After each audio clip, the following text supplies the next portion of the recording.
मैं जिस जगह पे जॉब करता हूँ उस जगह पे मेरे हाथों से मेरी ड्यूटी को करते टाइम ऐसी कुछ गलती हुई थी कि उस वजह से एक जानवर की मौत हो गई, घोड़े की। और कभी कभी रात को नींद में से अचानक जाग जाता हूँ, कभी कभी बिल्कुल एक डर सा लगने लग जाता है, जबकि मैं उसका बहुत प्यार भी करता था, मगर पता नहीं क्या हुआ, वो डेथ कर गई। और अभी भी उस बात को 4 साल हो गए। डायरेक्ट नींद से कभी जाग भी जाता हूँ, एकदम से उठ जाता हूँ। बच्चे की तरह प्यार करता था मैं उसको एकदम। ये क्या है सर? उसकी फड़फड़ाहट बिल्कुल हिला देती मुझे कभी कभी, जबकि मैं बिल्कुल शाकाहारी हूँ। ऐसे हिंसा तो मैं कभी करता नहीं खुद से, आज तक की नहीं है।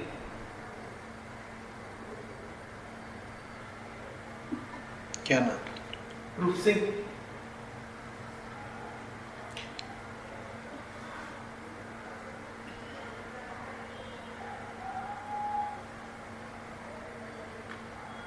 रूप सिंह,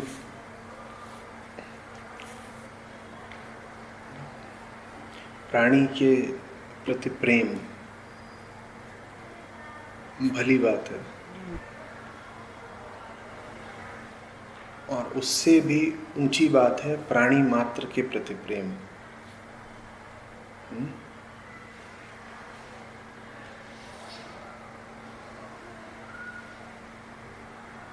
तुम्हें एक पशु से प्रेम था, तुम्हें लगता है तुम्हारी लापरवाही से उसे कष्ट मिला, उसकी मौत हुई। ये बात तुम्हें व्यथित करती है, बेचैन रखती है।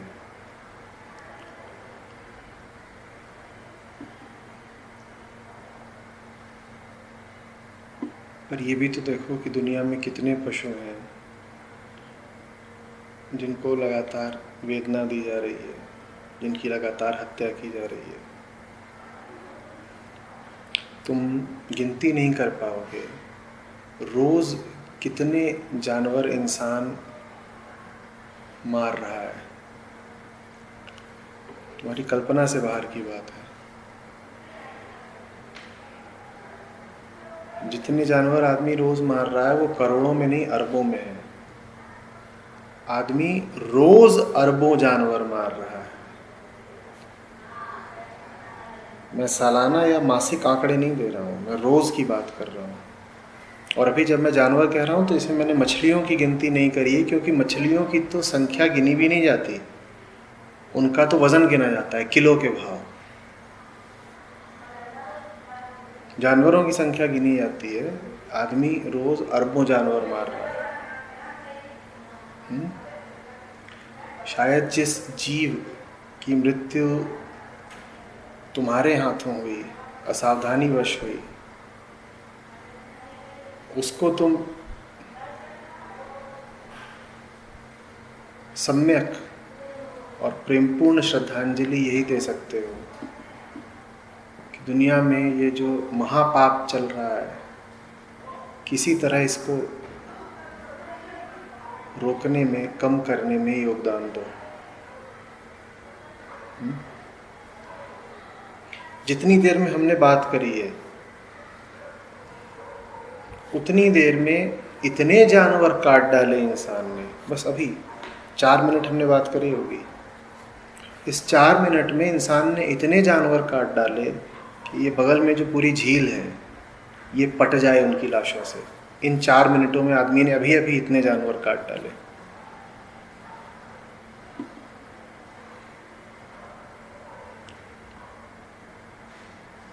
दुख गहराई देता है। दुख और सुख में समानता ये है कि दोनों ही आती जाती लहरें हैं, पर दुख एक मामले में सुख से भिन्न होता है। दुख गहराई देता है। तो गहराई से जीवन को देखो, गहराई से संसार को देखो, गहराई से इन सब पशुओं की, पक्षियों की वेदना को अनुभव करो। तुमने कहा तुम शाकाहारी हो, शाकाहारी होना ही काफी नहीं है।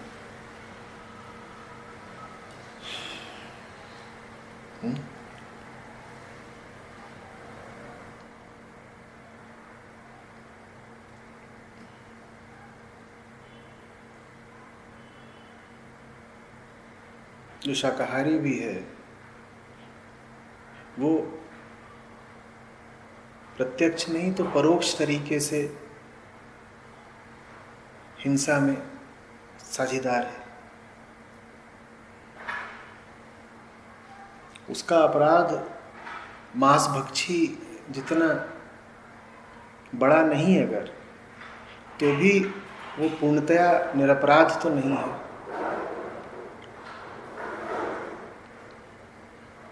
यहाँ बड़े बड़े शहर आज बसे हैं, वहाँ कभी पेड़ थे, उन पेड़ों पर पक्षियों के घोंसले थे, वन्य पशु वहाँ वास करते थे।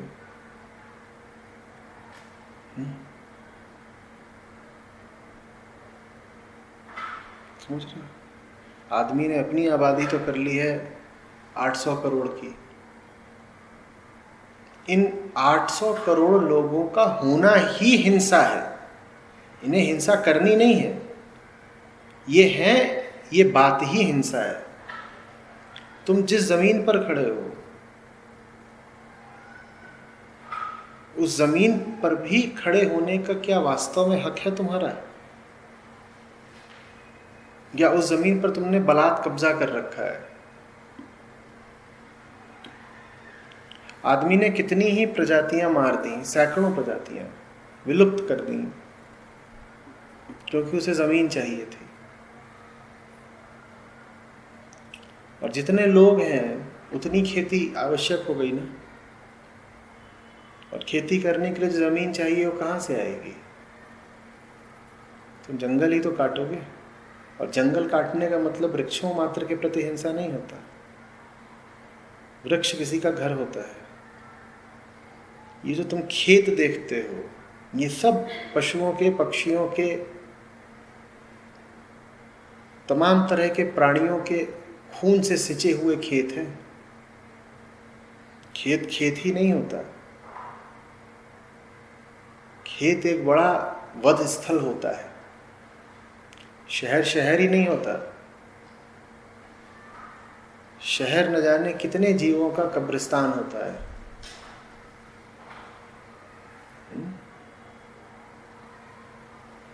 एक प्राणी की, पशु की मृत्यु ने तुम्हें द्रवित कर रखा है। इससे पता चलता है कि तुम्हारे भीतर मानवता है। पर क्या तुम्हारा प्रेम, तुम्हारी सारी करुणा एक ही प्राणी तक सीमित होकर रह जाएगी? नहीं सर। तुम्हारा प्यार क्या एक तक ही सिमटा रहेगा? इसको जरा पसारो, अपने प्रेम को व्यापक करो। भूलो मत कि फिर अभी जितनी देर में मैंने तुमसे कहा अपने प्रेम को व्यापक करो, उतनी देर में सैकड़ों नहीं, हजारों नहीं, लाखों जानवर कट गए। यथाशक्ति उनकी मदद करो, जो कुछ भी कर सकते हो। बात समझ रहे हो? और ये करके तुम ये मत सोचना कि तुम पशुओं भर की सहायता कर रहे हो। ये करके तुम दुनिया के सारे इंसानों की सहायता कर रहे हो, अपने कुटुंब की सहायता कर रहे हो, और सर्वप्रथम तुम अपनी सहायता करोगे। जो निरीह प्राणियों की सहायता कर रहा है वो मानव मात्र की भी सहायता कर रहा है और सर्वप्रथम अपना कल्याण कर रहा है। इंसान ने जितना अत्याचार पशुओं पर सदा किया है और अब भी कर रहा है, आदमी का आतंक, आदमी का न्याय दिन दुगना रात चौगुना बढ़ रहा है, उसकी आदमी को माफी थोड़ी ही मिलेगी। इतने जीवों की विकराल वेदना, उनकी हाय, उनकी आह, तुम्हें क्या लग रहा है व्यर्थ जाएगी, अनुत्तरित जाएगी? वो भी इसी धरती से उठे हैं, तुम में उनमें कोई विशेष अंतर नहीं है। इतनों की हाय अपने ऊपर लोगे तो क्या लगता है तुम्हें, तुम दुख से बचे रह जाओगे? आज इंसान इतना दुखी है जितना इतिहास में कभी नहीं था। आज इंसान जितना विक्षिप्त है उतना कभी नहीं था। आज जितने लोग मनोरोगी हैं उतने मानव के इतिहास में कभी नहीं रहे। और आज हम विनाश के जितने पास हैं, इतने पास हम विनाश के कभी नहीं थे।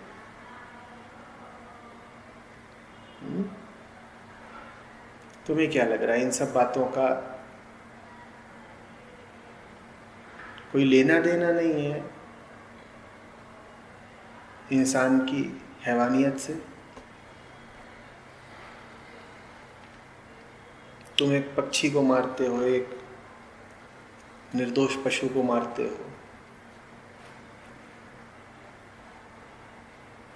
तुम्हें लग रहा है किसी ने नहीं देखा? तुमने तो देखा ना।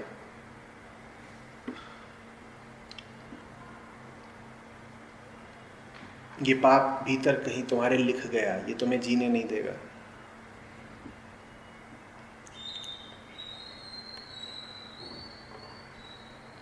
तो मुक्ति भगवान, मुक्ति कभी भी व्यक्तिगत नहीं होती रूप सिंह। अपनी मुक्ति चाहिए तो इतने लोग जो बंधनों में हैं उनको मुक्त करने में मदद दो। ये तो बड़ी स्वार्थ की बात है कि दुनिया जैसी है पड़ी रहे, मुझे मुक्ति मिल जाए।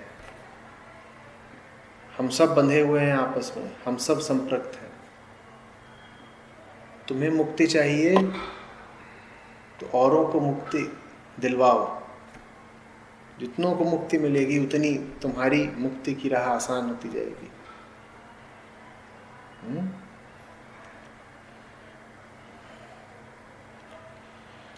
हम सिर्फ मांस के लिए ही थोड़ी जानवरों को मार रहे हैं, जितने तरीकों से हो सकता है मार रहे हैं। कोई तरीका हमने नहीं छोड़ा है जानवरों को सताने का, उनकी हत्या करने का, उनका खून पीने का। और सिर्फ इसलिए क्योंकि उनमें हमारे जितना कपट नहीं है। नहीं तो हमारे पास और कौन सी योग्यता थी कि हम पशुओं पर राज कर लेते। कपट ज्यादा है हमारे पास, उस कपट को हम बुद्धि का नाम दे लेते हैं। बंदूक हमारे पास है इसलिए हम राज कर रहे हैं।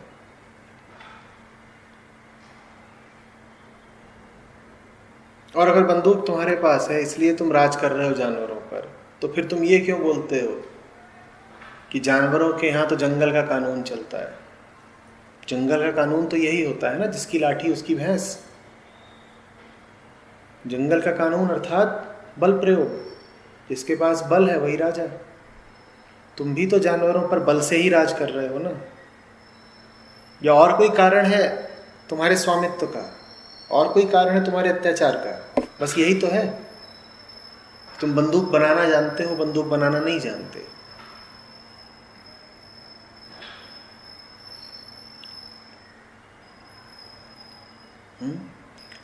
तुम्हें दवाई पर शोध करना होता है, तुम जानवरों को पकड़ लाते हो और उन्हें घनघोर पीड़ा से गुजारते हो। तुम्हारी प्रसाधन सामग्री भी जानवरों के खून से नहाई हुई है।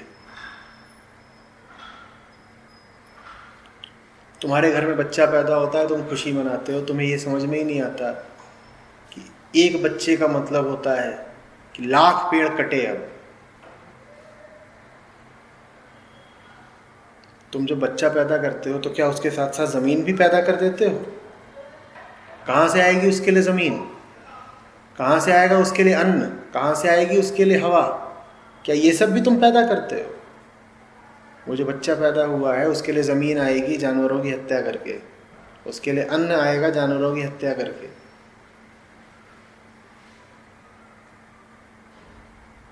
और कोई तरीका ही नहीं है। कपड़े कहाँ से आएंगे बताओ मुझे?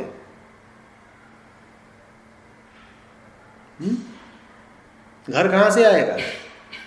बच्चा पैदा हुआ है तो घर भी बनाएगा ना, घर की सामग्री, और घर के लिए सबसे पहले ज़मीन कहाँ से आएगी? तो ऐसा नहीं कि शाकाहारी हिंसा नहीं कर रहा, आदमी उस मुकाम पर पहुंच गया है जहां पर आदमी का होना ही हिंसा है।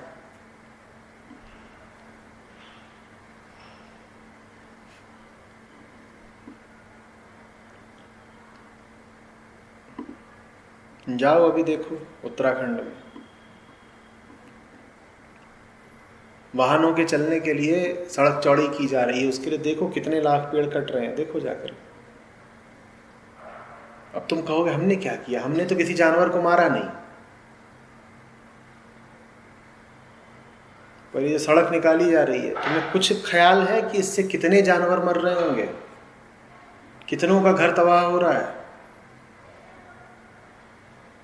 पर तुम कहोगे साहब हम तो शाकाहारी हैं, हमने तो किसी जानवर की हत्या नहीं करी।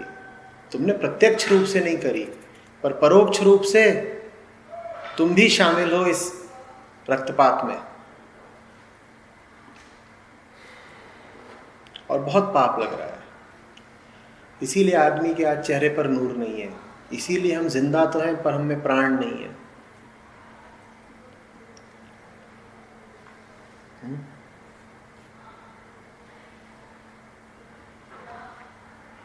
अब तो ये उद्योग है। कभी जो मछली पकड़ने वाले बड़े बड़े जलयान होते हैं उनको देखो तो तुम्हें पता चले, वो कुंटलों मछलियां एक बार में उठा लेते हैं। अब ये नहीं गिना जाता कि एक मछली मारी, दो मछली मारी, तीन मारी, कितने टन, कितने कुंटल, ऐसे गिना जाता है।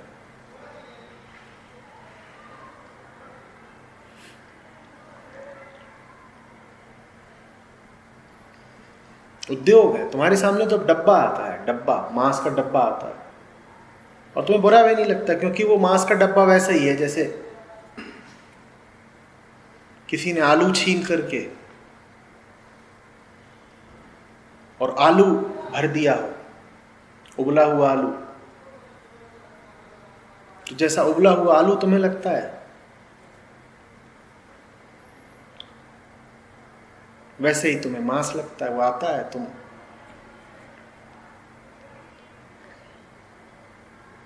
उसको रोटी के साथ लगाते हो, उसका व्यंजन बनाते हो, खा जाते हो।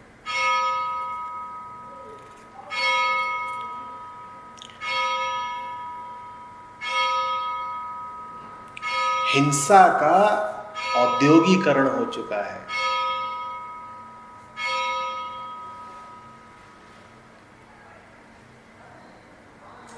अब किसी को कोई अपराध भाव नहीं अनुभव होता, कोई ग्लानि नहीं अनुभव होती। तुम्हें अपने हाथों से कोई बकरा काटना होता है, कोई गाय काटनी होती, कोई मुर्गी काटनी होती, तो तुम्हें बुरा लगता है। तुम उसकी आंखों में झांकते, उसकी तड़प देखते, तुम्हें बुरा लगता है। अब तुम्हें किसी की गर्दन नहीं काटनी है, अब तुम्हें बस डब्बा खोलना है।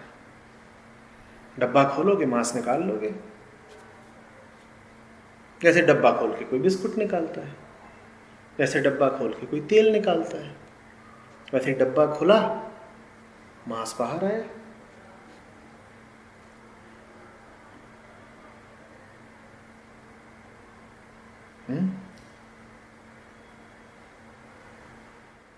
तुम फिर ये थोड़ी कहते हो कि कोई जानवर है, जानवर का मांस है, तुम कहते हो बैकन है।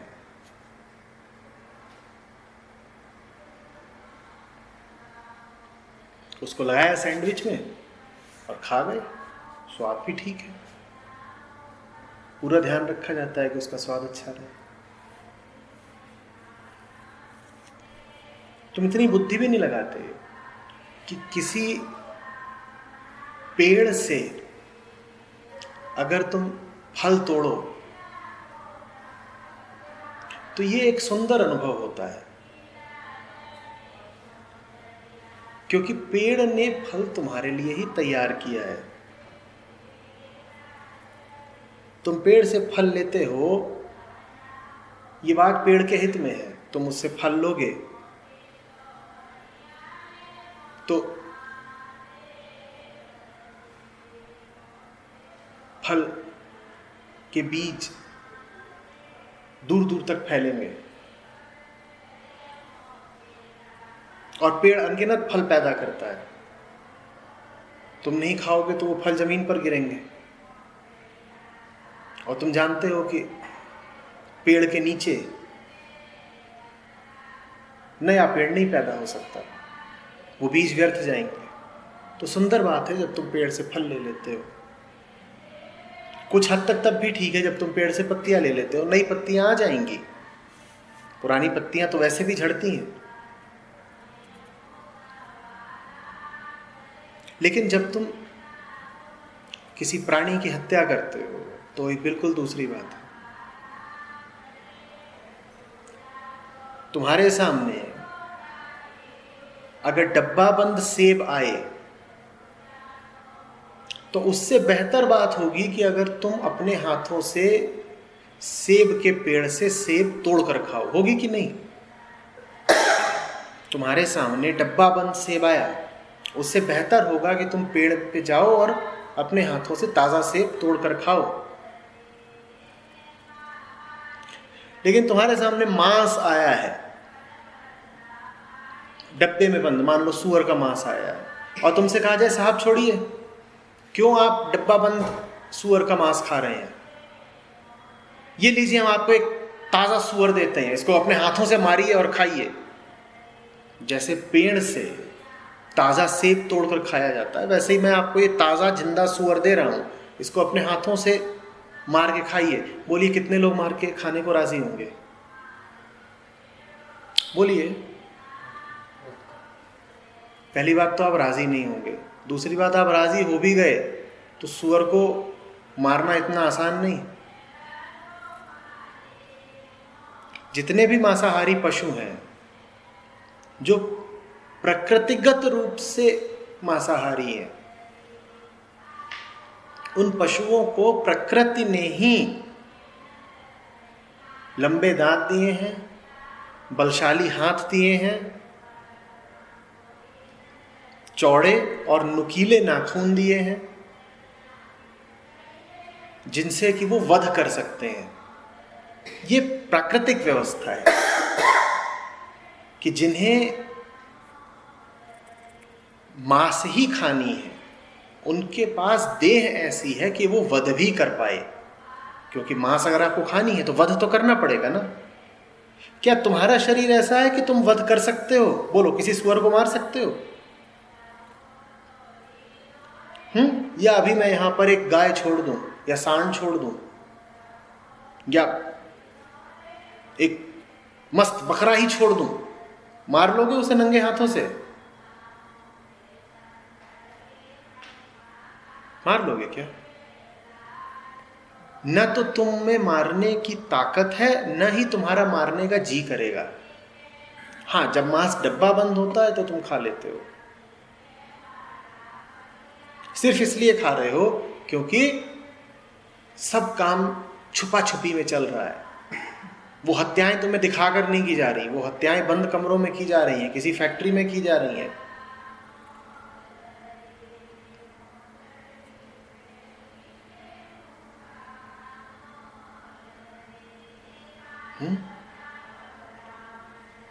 ये सब रुकना चाहिए, इसे रुकना होगा।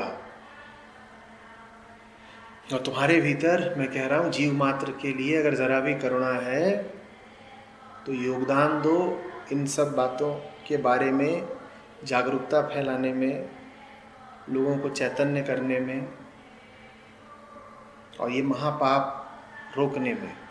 ये महापाप नहीं रुका तो बस महाविनाश है।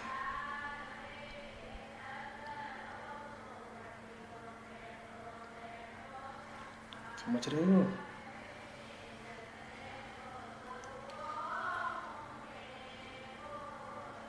सर अगर बाई चांस किसी को ऐसे लेक्चर बताया जाता है ना कि भाई हम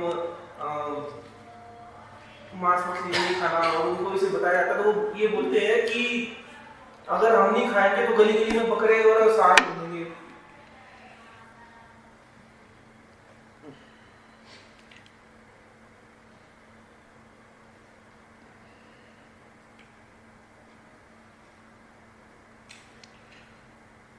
उनसे पूछो कि तुम रीछ का मांस खाते हो?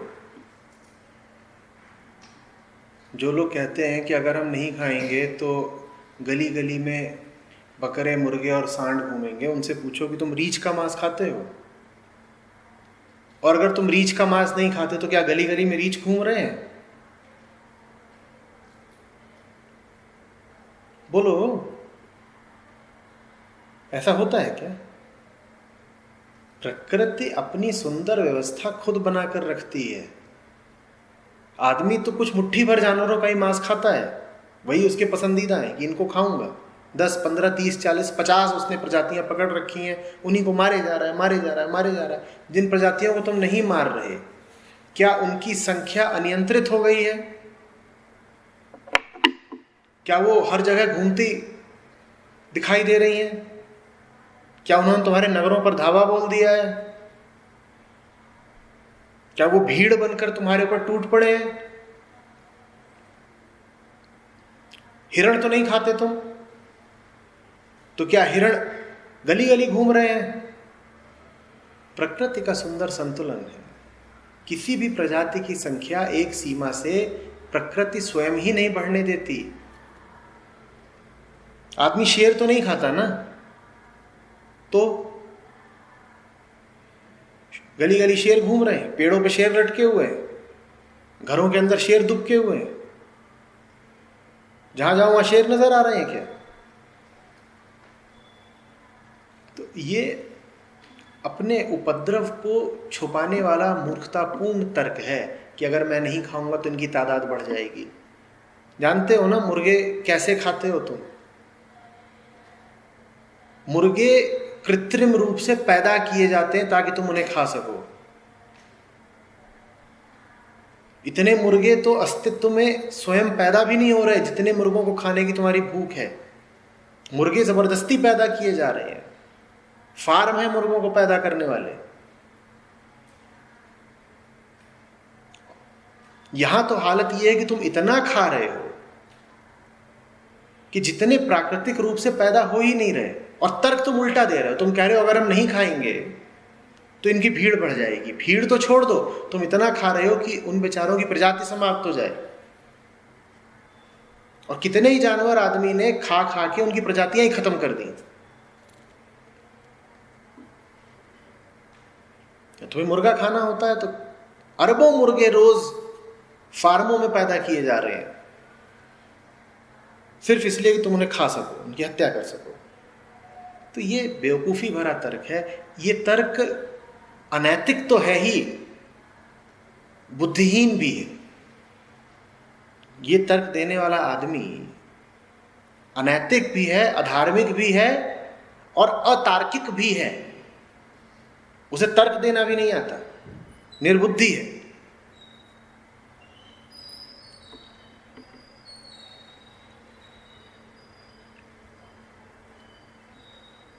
ऐसे ही एक तर्क दिया जाता है, कहते हैं देखो साहब, गाय का दूध अगर नहीं पिया तो गाय को इतना दूध हो जाएगा कि वो परेशान हो जाएगी, तो इसलिए गाय का दूध पीना जरूरी है। जब भी मैं बताता हूं कि दूध पीना अपराध है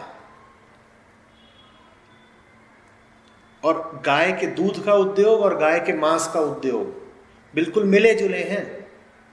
जो लोग न चाहते हों कि गाय कटे, जो लोग न चाहते हों कि गाय का मांस खाया जाए, उन्हें सर्वप्रथम गाय का दूध पीना छोड़ना होगा, क्योंकि ये दोनों परस्पर संबंधित और परस्पर आश्रित उद्योग हैं, दूध का उद्योग और गोमांस का उद्योग।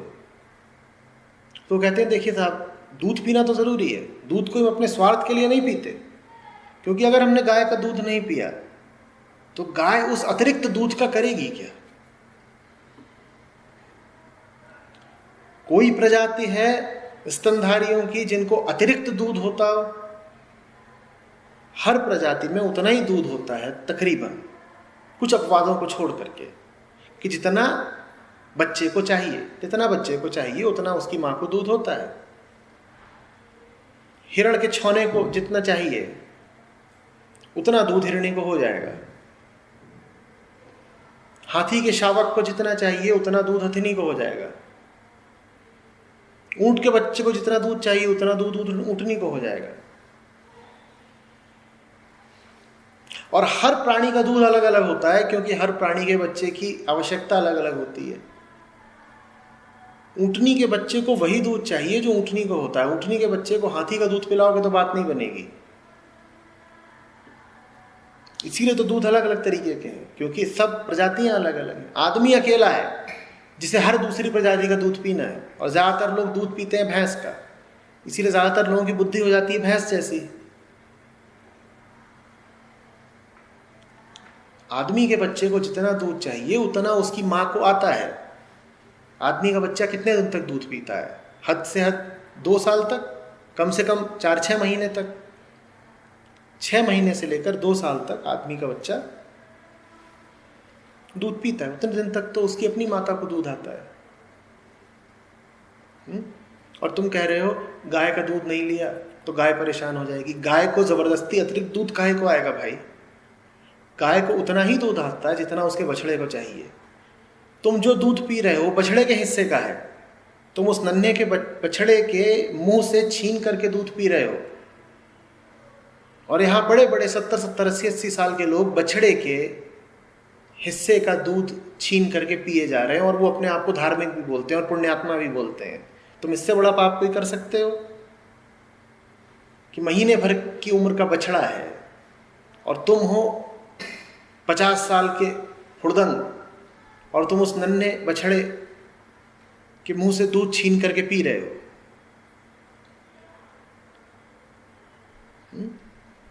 वो गाय जब जंगल में होती है तब तो तुम उसकी सेवा करने नहीं जाते ना, कि इसका दूध निकाल के तो मैं इसकी सेवा करता हूं बेचारी की, मैं इसका दूध ना निकालूं तो ये परेशान हो जाएगी।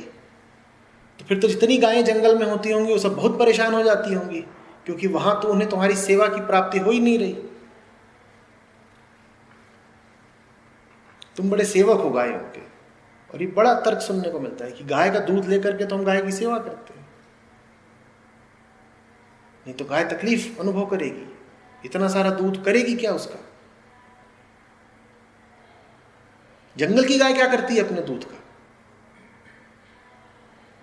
बांटती है? नहीं, बांटने की जरूरत ही नहीं पड़ती, क्योंकि अतिरिक्त दूध होता ही नहीं है। जितना दूध है वो सब का सब बछड़े का है। भगवान श्री कृष्ण को बोलते हैं मक्खन चोर कहलाते थे, तो मक्खन बहुत खाते थे। तो वो तो दूसरी बात जो उन्होंने मतलब कभी ऐसा उनके वो भी मतलब उनके 16,000 रानियां भी थी।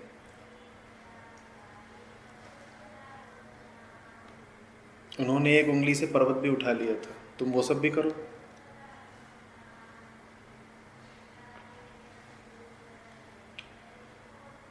गीता का कितना ज्ञान है? कृष्ण की गीता की दुहाई तो कभी नहीं देते तुम। अरे भाई, ग्वालों के कुल में उनकी परवरिश हुई थी, तो और क्या संस्कार मिलेंगे? जमाना ही उस समय यही था। वो उसी घर में पैदा हुए थे जहां दूध दही यही सब चलता था, तो वही उनको भी मिल गया। कृष्ण से तुम मक्खन सीखोगे या गीता सीखोगे, या चुन लोगे कि नहीं कृष्ण से तो एक ही चीज सीखनी है कि मक्खन चबाना है। गीता कब सीखोगे? उसकी तो तुमने कोई बात नहीं करी, वो छिलको बिल्कुल छुपा गए।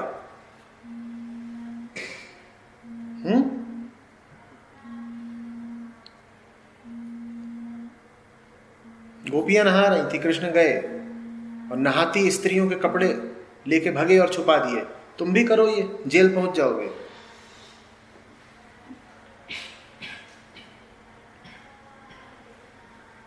ये तो देखा करो ना कि कौन सी बात ऐसी है जो उस काल से ही संबंधित है।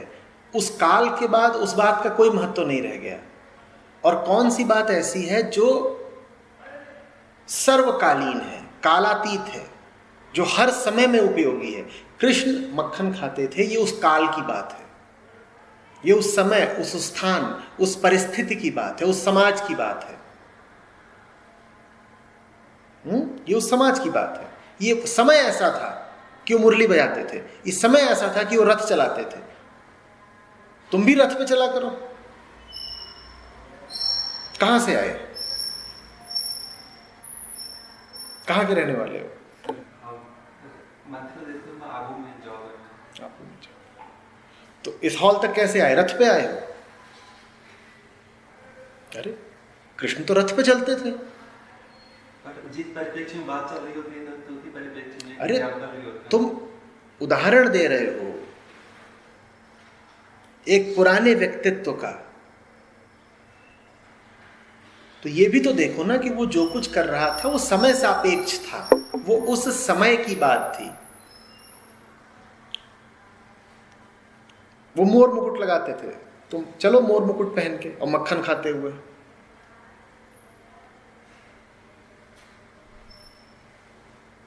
अभी निकलो सड़क पे, हाथों में मुरली ले लो, सर पे मोर मुकुट, और रथ तुम्हारे लिए मैं तैयार करवाता हूं। सीधे म्यूजियम पहुंचोगे।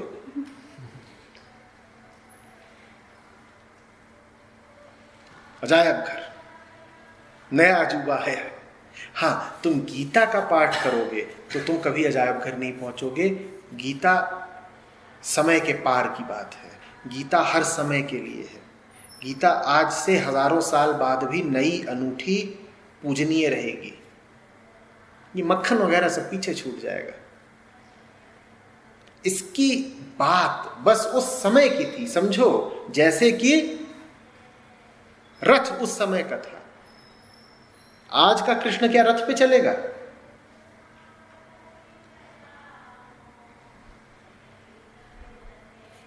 सुदर्शन चक्र चलाएगा? बोलो। आज अगर कृष्ण किसी अर्जुन से बात करेंगे तो वो अर्जुन क्या धनुष बाण वाला अर्जुन होगा?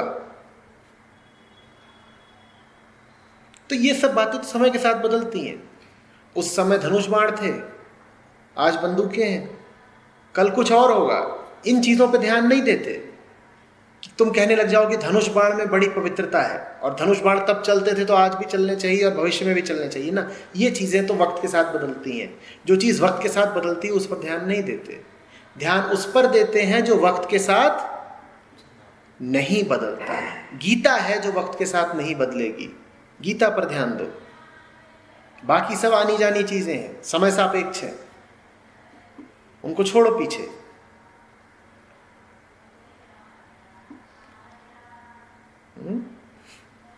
आचार्य जी, मैंने दूध छोड़ना चाहा, आपका प्रवचन सुना, इससे पहले ओशो का भी प्रवचन सुना था, लेकिन मेरी मम्मी मतलब मुझे डांटती रहती है। छोड़ा तो नहीं, मैं कम पीता हूँ, वो बोलती तो इसलिए पतला हो रहा है। समझ नहीं आता मैं कैसे एक्सप्लेन करूँ। मम्मी से बोलो, मम्मी माँ होना, किस माँ को पसंद होता है कि उसका दूध उसके बच्चे के अलावा किसी और के लिए चला जाए? तुम भी तो माँ हो, कभी तुम्हें भी दूध आता था, और तुम्हारा दूध मेरे अतिरिक्त पड़ोसी को चला जाता तो वो बोलता कि लाख रुपए दूंगा, तुम दे देती? कौन सी माँ ये चाहती है कि उसका दूध बिके? बोलो, कौन सी माँ ये चाहती है कि उसका दूध उसके बच्चे के अलावा किसी और को चला जाए? बोलो। तो स्त्रियां ही ये बोले कि बेटा दूध पियो, किसी गाय का दूध पियो, तो ये बात तो बड़ी विसंगत है, बड़ी भयानक है। एक माँ अच्छी तरह जानती है दूध की कीमत, और एक माँ अपने बच्चे से बोले कि जाकर के गाय का दूध पियो, और बच्चा भी क्या, 25 साल का तंदुरुस्त नौजवान, उस 25 साल के तंदुरुस्त नौजवान को उसकी माँ बोल रही है कि जाकर के किसी गाय माँ का दूध पियो। ये बात तो बड़ी अजीब है। माँ से यही पूछना कि तुम भी तो माँ हो, तुम किसी दूसरी माँ का दूध छीनने की बात कैसे कर सकती हो? तो इसका समाधान क्या निकाला जाए? क्योंकि मैं मथुरा से हूँ और परिवार में मतलब दूध ही मेन रिसोर्स है खाने पीने का। कभी जैसे दूध नहीं होता था घर में तो सब लोग सूख जाते हैं। मेंटलिटी भी ऐसी है कि दूध नहीं हुआ तो सब लोग सूखने लगते हैं। बहुत चीज़ें मेंटालिटी में चलती हैं। एक समय मेंटालिटी ये भी थी कि पति मर जाए तो पत्नी सती हो जाए, तो जो चीज़ गलत है उसको हटना पड़ेगा, तुरंत हटना पड़ेगा।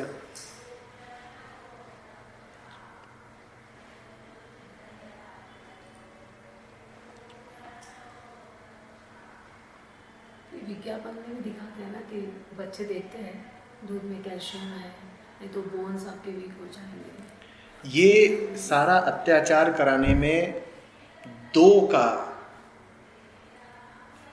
बहुत बड़ा हाथ रहा है। पहला चिकित्सकों का और दूसरा स्वास्थ्य उद्योग का, फिटनेस इंडस्ट्री का। जो कोई आदमी मांस न खाता हो, दूध न पीता हो, उसे ये दो लोग हैं जो जरूर मांस खिला देंगे और दूध पिला देंगे। एक डॉक्टर और दूसरे फिटनेस ट्रेनर।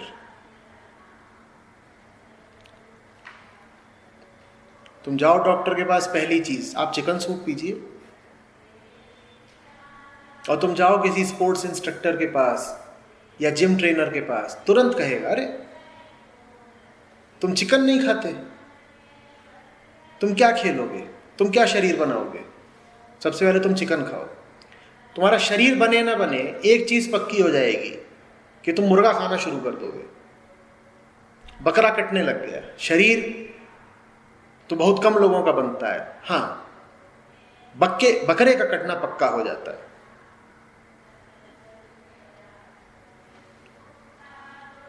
और इसमें कोई ताज्जुब की बात भी नहीं, क्योंकि इन दोनों का ही लेना देना शरीर मात्र से है। इन्हें शरीर के पार किसी चीज का कुछ पता नहीं, इन्हें आत्मा से कोई लेना देना नहीं। चिकित्सक के पास जाओ, उसका क्या किस चीज से लेना देना है, शरीर से। और तुम जिम ट्रेनर के पास जाओ, उसका भी किस चीज से लेना देना है, शरीर से। जिसका शरीर से लेना देना होगा वो तो सबको शरीर की तरह ही देखेगा। उनके लिए तो सब पदार्थ ही पदार्थ है। उनके लिए क्या धर्म और क्या अधर्म, तुरंत बोलेंगे जाओ मांस खाओ। आचार्य जी, जब मांसाहार की बात चल रही थी तो एक्चुअली मैं कुछ महीनों पहले, कुछ महीनों तक मैं मांसाहारी था, और बहुत कष्ट में इसलिए था क्योंकि माइंड, और जैसे आपने कहा कि फिटनेस के लिए या फिर ऐसा बता दिया जाता है कि प्रोटीन या कुछ ऐसा अच्छा परसेंटेज या कुछ भी ऐसा दिमाग में बैठ गया था, तो इंटेलेक्चुअली उसको डिनाई नहीं कर पा रहा था। क्यों नहीं डिनाई कर पा रहे थे? क्योंकि इंटेलेक्चुअली भी ये बात झूठ है और फरेब है कि मांस में प्रोटीन होता है। तुम अगर जरा सा शोध करोगे, जरा सी रिसर्च करोगे, तो तुम्हें पता चलेगा कि 1 ग्राम प्रोटीन के लिए मांस पर जितना खर्च करना पड़ता है, उससे कहीं कम खर्च करके तुमको वो प्रोटीन दाल से या ब्रोकली से मिल जाएगा। तो प्रोटीन का जो तर्क दिया जाता है मांस खाने के पक्ष में, वो तर्क महाझूठ है। वो इंटेलेक्चुअली भी एक फरेब है, फ्रॉड है। तो फिर उसके बाद ये एक्चुअली हम डिस्कस कर चुके हैं, तो मैं एक बार बताना चाह रहा था कि कुछ 1-2 आपके वीडियोस थे जिसमें शायद आपने ऐसा बताया था कि शारीरिक तौर पे भी काम अच्छा ही कर रहा है और मेंटली इंटेलेक्चुअली भी काम अच्छा ही कर रहा है, लेकिन मेरा मन नहीं करता खाने का। ऐसा कुछ आपका एक वीडियो था, तो 1 या 2 मैंने शायद देखे थे। तो उसके बाद से अचानक से कुछ ऐसा हुआ कि उसका मन चला गया, और मैंने नेक्स्ट डे जान के वो मंगाया देखने के लिए कि मैं कुछ खा पाऊंगा या नहीं खा पाऊंगा। तो मैंने देखा तो मुझसे खाया नहीं गया, तो मतलब थक गया मैं। कुछ दिनों बाद फिर से वो प्रयोग किया अपने साथ, और फिर से मैंने अपने सामने उसको रखा और देखा भी, कोई अंदर से उसको कोई फीलिंग आ रहा है, कुछ अच्छा लग रहा है, कुछ नहीं लग रहा है, तो कुछ नहीं हुआ। फिर से उसको फेंक दिया। पशुओं के साथ थोड़ा और समय बिताओ, फिर ये प्रयोग करने की भी ज़रूरत नहीं पड़ेगी। लेकिन वो समझ नहीं आया कि ना तो वो इंटेलेक्ट को समझ आया कि वो हुआ क्यों। ये बातें उस चौकीदार की समझ के बाहर की हैं। उसकी ज़िंदगी में बस एक बंदूक है बड़ी सी और कुछ नहीं है। किसी भी जानवर के साथ थोड़ा वक्त बिताया करो, तुम्हारे लिए मांस खाना असंभव हो जाएगा।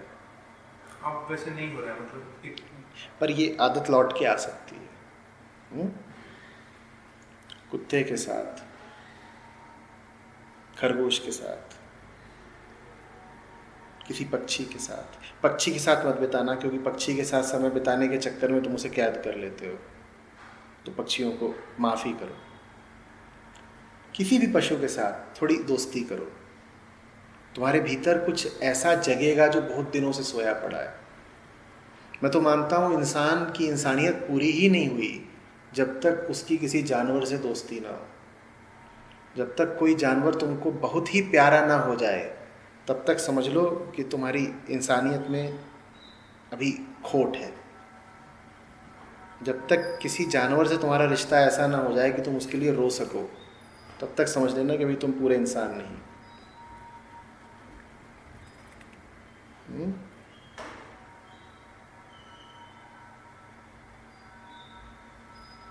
ये सब याद आना ही बंद हो जाएगा। ये बात तर्क की या किसी तरह के विवाद की भी नहीं बचेगी कि मांस खाना ठीक है कि नहीं है इत्यादि। ये बात बिल्कुल निर्विवाद हो जाएगी, तुम निर्विकल्प हो जाओगे। तुम्हें ये ख्याल आना ही बंद हो जाएगा कि मांस जैसी चीज़ खाई भी जा सकती है। बस किसी पशु से थोड़ी दोस्ती कर लो, और सबसे अच्छा तो ये किसी मुर्गे से दोस्ती कर लो।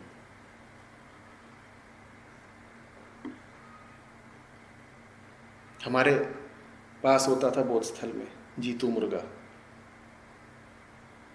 वो सबको परेशान करे, लेकिन उस बेचारे ने सैकड़ों हजारों मुर्गों की जान बचा दी, क्योंकि बहुत लोग आए बोधस्थल में और सबका उससे कुछ रिश्ता बन जाए, वो सबको दौड़ाए, फिर धीरे धीरे दोस्ती कर ले। बड़ा सामाजिक प्राणी था। जो भी कोई देखता था कि नया आदमी आया है, वो उसी की ओर भागता था। पहले तो उसके जूते में चोंच मारे, फिर अगर उसको तुम्हारी शक्ल थोड़ी ठीक लग गई और तुम कुर्सी पे बैठे हो तो उड़ के तुम्हारे ऊपर बैठ जाए। और बड़ा भारी मुर्गा था, जिन्होंने उसका वजन लिया वो बोलते थे ये तो 8-10 किलो का मुर्गा है, इतने बड़े तो मुर्गे होते ही नहीं। ये पीछे तुम्हारे अंशु शर्मा है, इनकी तो उससे खास नातेदारी थी। इतना दौड़ाया उसने इनको, जब भी देखे चक चक चक चक चक चक, और ये दौड़ रहे हैं, वो पीछे पीछे दौड़ रहा है। लेकिन बहुतों का मांस खाना उसने छुड़वा दिया। जिनका भी उससे रिश्ता बन गया, वो फिर मुर्गा नहीं खा पाए दोबारा। तुम मुर्गा खा ही इसीलिए पाते हो क्योंकि तुम जानते ही नहीं कि एक जीवित मुर्गा चीज़ क्या है। तुमने कभी उसकी आंखें नहीं देखी, तुमने कभी उसकी शान नहीं देखी जब वो चलता है अपनी अकड़ में।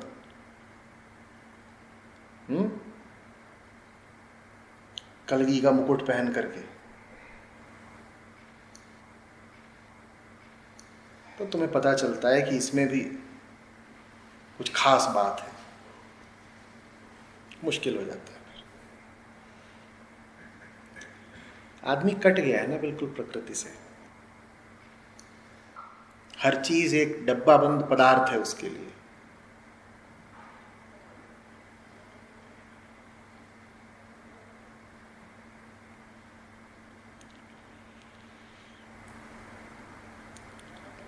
मैंने देखा, मतलब कुछ जानवरों से तो हम प्यार करते हैं, कुछ होगा उन्हें रोएंगे भी, केयर भी करेंगे, लेकिन जब मच्छर मारना हो, खटमल मारना हो, या फिर ऊपर वो रहते हैं मकड़ी जाले लेते समय, तो कोई जानवर तुम्हारे ऊपर आक्रमण करे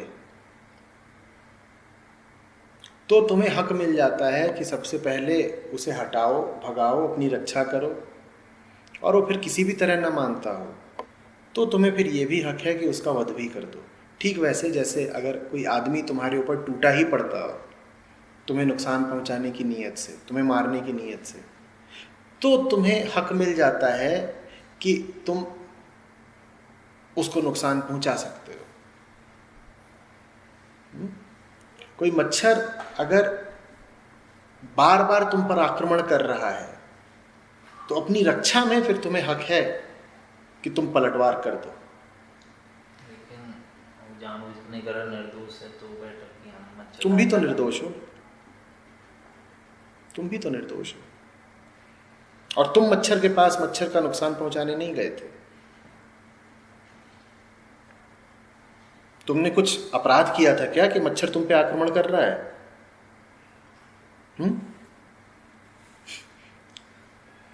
तुम चुपचाप बैठे हो, वो आके तुम्हें सता रहा है, परेशान कर रहा है, तो फिर तो तुम्हें हक मिल गया ना कि उसको भगाओ, हटाओ, और किसी भी तरीके से ना माने, तुम्हें परेशान करता ही जाए, तो फिर तुम उसे मार भी सकते हो। मानते ही नहीं।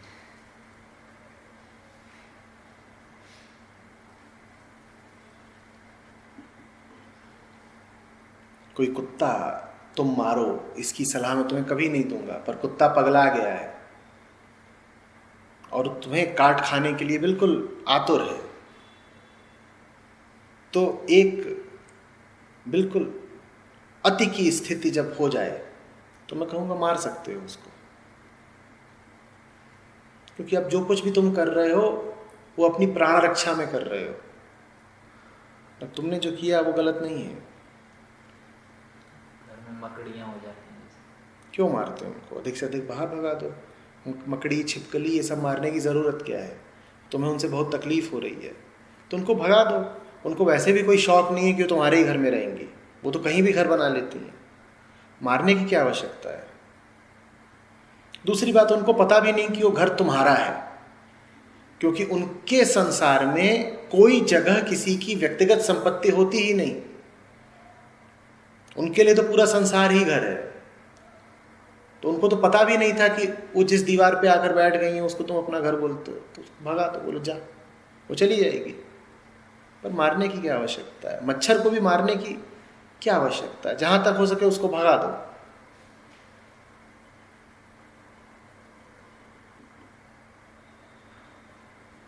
उसको भगाने के भी तो बहुत तरीके हैं, भगा दो उसको। कई बार ऐसा इम्पॉसिबल हो जाता है कि उसे करना, जैसे झाड़ू लगा रहे हैं, चींटियाँ हैं, झाड़ू जितना लगा हो सके बचाओ। जहां पर तुम्हारा बस ही नहीं चला वहां कोई बात नहीं। तुम सो रहे थे, तुम्हारे हाथ पर मच्छर बैठा था, तुमने करवट ली, वो मर गया, इसका कोई पाप नहीं। तुम क्या जानते थे? तुम्हारी आंतों में न जाने कितने करोड़ बैक्टीरिया हैं, कभी वो पैदा हो रहे हैं, कभी वो मर रहे हैं, उसका तुम्हें थोड़ी कोई पाप लगना है।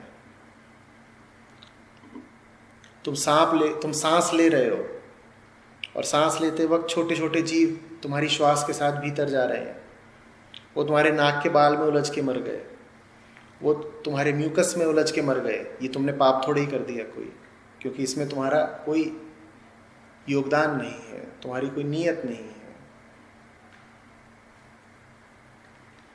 बात यह है कि जितना बचा सकते हो यथाशक्ति उतनी हिंसा बचाओ।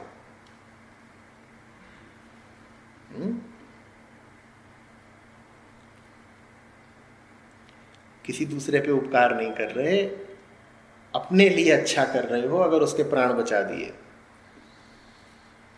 ये ना कह देना कि जानवर को बचाया तो उस पर एहसान किया, अपने ऊपर एहसान कर रहे हो उसको बचा करके।